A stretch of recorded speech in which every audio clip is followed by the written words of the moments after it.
దేవుని నామానికి మహిమ కలుగును కాక. ఈ క్లుప్త సందేశాలను వింటున్నటువంటి మా ప్రియమైనటువంటి మీ అందరికీ కూడా ప్రభు అయిన యేసుక్రీస్తు నామములో నా హృదయపూర్వక వందనాలను తెలియపరుస్తూ ఉన్నాను. బాగున్నారండి? బాగున్నారని తలుస్తూ మీ గురించి ప్రార్థన చేస్తూ మిమ్మల్ని బట్టి ప్రభువుని స్తుతిస్తూ ఉన్నాను. ప్రార్థన, వాక్యము, దేవునితో సహవాసములో గడపండి. తప్పకుండా ఆ సర్వశక్తి కలిగిన దేవుడు ఈ పక్షంగా నిలబడి తన కార్యాలు చేస్తాడు. ప్రియబిడ్డలారా, మరి ఈ చిన్న వర్తమానాల ద్వారా మీరు బలపరచబడుతున్నారని, మరి మీ ఆత్మీయంగా మీరు మండబడడానికి, ఆత్మీయంగా కొన్ని విషయాలను ఆత్మీయ మేలును పొందుకోవడానికి ఇవి ఉపయోగపడుతున్నాయని నమ్ముతూ ఉన్నాను.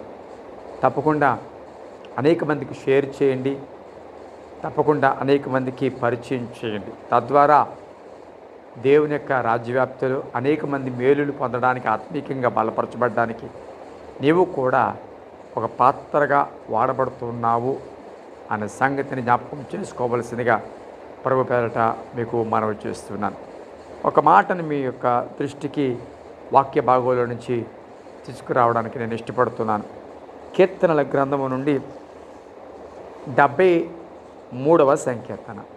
కీర్తనల గ్రంథము నుండి 73వ సంకీర్తన 25వ వచనం.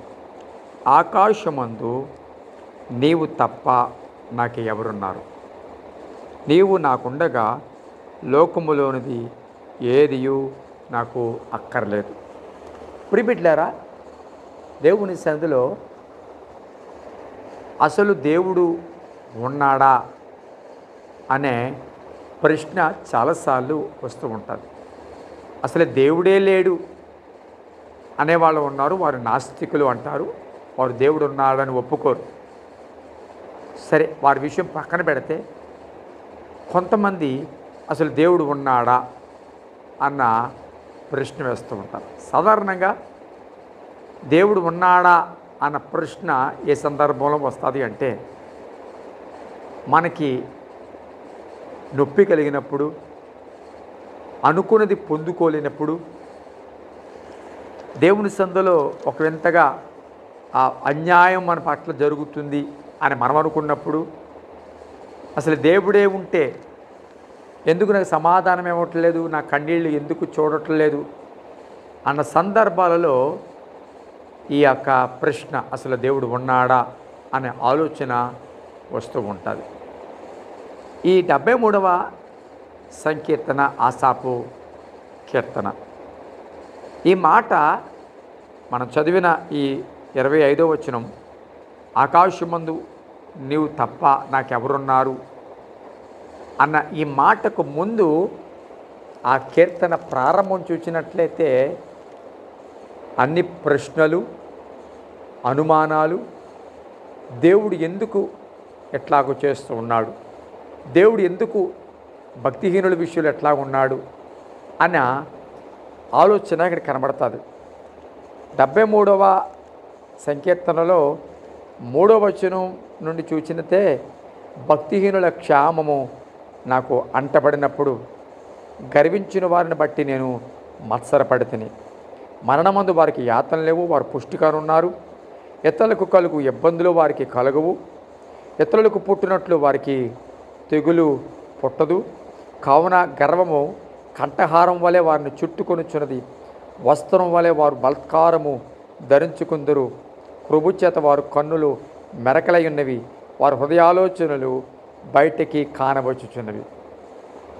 ఆసాపు భక్తిహీనుల క్షేమాన్ని చూచినప్పుడు, వారి అభివృద్ధిని చూచినప్పుడు అడుగుతున్నాడు దేవుణ్ణి, అయ్యా అసలు ఏంటి భక్తిహీనులు అంత క్షేమంగా ఉన్నారు, వాళ్ళు పుష్టిగా ఉన్నారు, వారికి యాతనలు లేవు, వారికి ఏ వ్యాధులు రావటం లేదు, ఇబ్బందులు లేవు, వారు చాలా గర్వంగా ఉన్నారు, మాకేం పర్వాలేదు, మేము చాలా బాగున్నాం, భక్తి చేస్తున్న మీరే అలాగున్నారు, ప్రార్థన దేవుడు అనుకుంటూ వెళ్ళిన మీరు అలాగున్నారు, మేము ఎంత బాగున్నాం చూడు అని గర్వంగా వారు ఉన్నారయ్యా, అసలు ఏంటి పరిస్థితి అని ఆసాపు ప్రశ్నిస్తూ ఒకంత నిరుత్సాహంగా మాట్లాడుతున్న మాటలు ఈ కీర్తనల గ్రంథంలో మొదట్లో కనబడతాయి. కానీ అదే ఆసాపు దేవుని సన్నిధిలో దీని విషయం గురించి ఆలోచించినప్పుడు 16వ వచనం మనం చూసినట్లయితే, అయినను దీనిని తెలుసుకొనవలనని ఆలోచించినప్పుడు నేను దేవుని పరిశుద్ధ స్థలములకు పోయి వారి అంతమును గురించి ధ్యానించే వరకు ఆ సంగతి నాకు ఆయాసకరంగా ఉండెను. ఏమైతే దేవుడు ప్రశ్నించాడో, ఏ ఆలోచనలు అయితే కీర్తనల మొదటి గ్రంథంలో మాట్లాడుతున్నాడో ఆ విషయాలను బట్టి దేవుడి మందిరానికి వెళ్ళి ఆలోచించడం మొదలుపెట్టే వరకు ఆయాసంగా ఉన్నాడంట. ఎప్పుడైతే ఆలోచించడం మొదలుపెట్టాడో అతనికి తెలిసిన విషయం ఏంటంటే 18వ వచనం, నిశ్చయముగా నీ వారిని కాలుజారు చోటనే ఉంచి ఉన్నావు, వారు నశించినట్లు వారిని పడజేయుచున్నావు, క్షణమాత్రములోనే వాడు పాడైపోదురు, మహాభయము చేత వారు కడ నశించుతారు. చూసారా, ఎప్పుడైతే ఈ విషయాల గురించి దేవుని సన్నిధిలో ఆలోచించడం ప్రారంభించాడో, మరి అంతం ఎట్లాగుంటుందా అని ధ్యానించడం మొదలుపెట్టాడో తెలిసిన విషయం ఏంటంటే వారు నిత్యముగా కాలుజారు చోటనే పడతారని. ఆ తర్వాత ఇస్తున్న స్టేట్మెంట్ ఏంటో తెలుసా, ఆకాశమందు నీవు తప్ప నాకెవరున్నారు, నీవు నాకుండగా లోకములోనిది ఏది నాకు అక్కర్లేదు. అబ్బా, ఎంత మంచి మాట చూసారు. అంటే ఆలోచించే వరకు, ధ్యానించే వరకు, దేవుని అర్థం చేసుకోనంత వరకు ఆసాపు దేవుడు ప్రశ్నించాడు. తన పరిస్థితిని బట్టి ఒకంత నిరుత్సాహపడ్డాడు. కానీ ఎప్పుడైతే ఆసాపు తెలుసుకున్నాడో భక్తిహీనుల పరిస్థితి ఏంటో, నీతిమంతుల పరిస్థితి ఏంటో, దేవుని ఎరగని వారి పరిస్థితి ఏంటో, దేవుని ఎరిగిన వారి పరిస్థితి అట్లా ఉండబోతుందో, రక్షించబడి దేవుడి కొరకు నమ్మకస్తులుగా ఎదురు చూసిన వారి పరిస్థితి ఏంటో, రక్షించబడిన వారు దేవుని తిరస్కరించే వారి పరిస్థితి ఎట్లా ఉంటుందో, ఇవన్నీ కూడా తెలుసుకున్నప్పుడు, వాస్తవం ఎరిగినప్పుడు మాట్లాడా సార్, ఆకాశమందు నీవు తప్ప నాకు ఎవరున్నారయ్యా, నీవు ఉండగా నాకు లోకములు ఏదీ అక్కర్లేదు. అంటే దేవుని యొక్క విలువను ఎంత గొప్పగా గుర్తించాడు. ప్రియబిడ్డలారా, దేవుని అర్థం చేసుకోనంత వరకు ప్రతి ఒక్కరూ కూడా సమస్యల్లో, ఇబ్బందుల్లో తప్పుగా దేవుడిని అర్థం చేసుకుంటారు. కానీ ఒక్కసారి నువ్వు దేవుడు సంపూర్ణంగా నీకు అర్థమైనప్పుడు, ఆయన మనసు ఏంటో నువ్వు సంపూర్ణంగా నువ్వు వెలిగినప్పుడు, ఆయన ప్రేమంటూ నువ్వు సంపూర్ణంగా ఎరిగినప్పుడు నువ్వు చెప్పే మాట్లాడేసా, నువ్వు ఆకాశమందు నువ్వు తప్ప ఎవరున్నారయ్యా, నువ్వు నాకు ఉండగా లోకంలో ఏది అక్కర్లేదు అన్న ఒక సమర్పణలోకి, ఒక ఆత్మీయ వృద్ధులకి వస్తావు. అవును ప్రియబిడ్డరా, దేవుడిని అర్థం చేసుకోనంతకాలం ప్రశ్నేస్తావు. దేవుడిని అర్థం చేసుకునేంతకాలము నీ జీవితంలో ఎదురేది ప్రతిదానికి దేవుడే మూలం అంటావు.